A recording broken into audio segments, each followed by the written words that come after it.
भर में चल रहे आज़ादी के अमृत महोत्सव के माध्यम से हम उन महान हस्तियों को याद कर रहे हैं जिन्होंने देश की आज़ादी में अपना अहम योगदान दिया है। इसी कड़ी में आज स्वतंत्रता सेनानी अहमदुल्लाह शाह और प्रफुल्ल नलिनी ब्रह्मो की कहानी।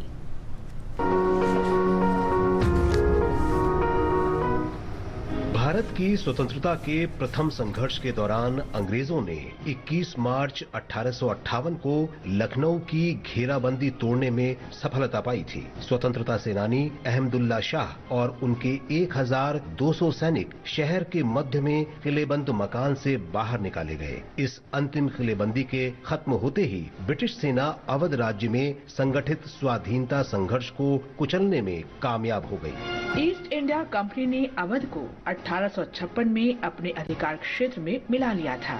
मई 1857 में जब देश का प्रथम स्वतंत्रता संघर्ष शुरू हुआ तो भारत के कई क्षेत्रों में ब्रिटिश आधिपत्य को चुनौती दी गई, लेकिन विशेष रूप से अवध में अंग्रेजों को सशक्त चुनौती मिली, जहां सत्ता से बेदखल शासकों और जमींदारों ने विद्रोही सैनिकों से हाथ मिला लिया था। लखनऊ में 1 जुलाई से 26 नवंबर 1857 तक ब्रिटिश सेना शहर के उत्तरी क्षेत्र में रेजिडेंसी की किलेबंदी के समक्ष डटी रही। सर्दी के दौरान अंग्रेज दिल्ली और कलकत्ता के साथ संचार स्थापित करने में कामयाब हुए। उन्हें अधिक सैन्य सहायता भी मिली और उन्होंने परिवहन और आपूर्ति श्रृंखला भी सुदृढ़ बना ली। 11 मार्च 1858 को बेगम कोठी के लिए भीषण संघर्ष हुआ, जिसमें 600-700 स्वाधीनता सेनानी शहीद हुए। 14 मार्च को अंग्रेजों ने कैसरबाग क्षेत्र पर कब्जा कर लिया, लेकिन उसके रक्षकों ने बिना किसी कठिनाई के उस पर पुनः अधिकार कर लिया। 16 मार्च 1858 को अंग्रेजों ने रेजिडेंसी पर चढ़ाई कर दी और बेगम हजरत महल तथा उनके पुत्र बिरजिस कद्र को महल से निकाला गया। 21 मार्च को शहर के मध्य में किलेबंद मकान को भी स्वाधीनता सेनानियों से पूरी तरह खाली करा लिया गया और अंग्रेजों ने शहर को विद्रोही गतिविधियों से पूरी तरह मुक्त क्षेत्र घोषित कर दिया।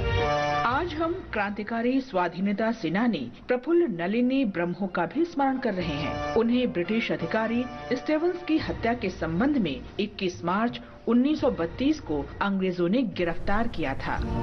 प्रफुल्ल का जन्म 1914 में बंगाल के कोमिल्ला गांव में हुआ था, जो अब बांग्लादेश में है। वे राष्ट्रवादी वकील रजनीकांत ब्रह्मो की बेटी थीं, जिन्होंने 1930 में सविनय अवज्ञा आंदोलन के दौरान वकालत छोड़ दी थी। अखिल नंदी के साथ लंबी चर्चा के बाद प्रफुल्ल नलिनी कुमिल्ला के जुगांतर समूह में भर्ती होने वाली पहली लड़की बनी। प्रफुल्ल नंदी को अपनी इच्छा और क्रांतिकारी कार्य करने की क्षमता के बारे में समझाने में सफल रहीं।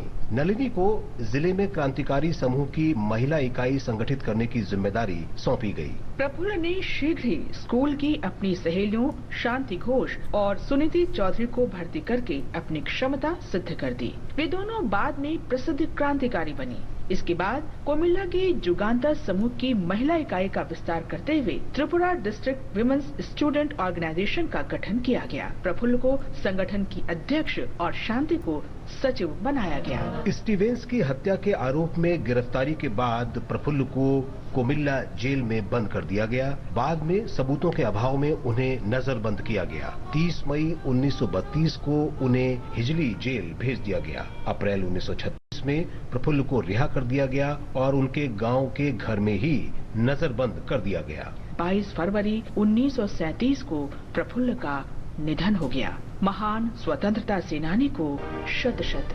नमन।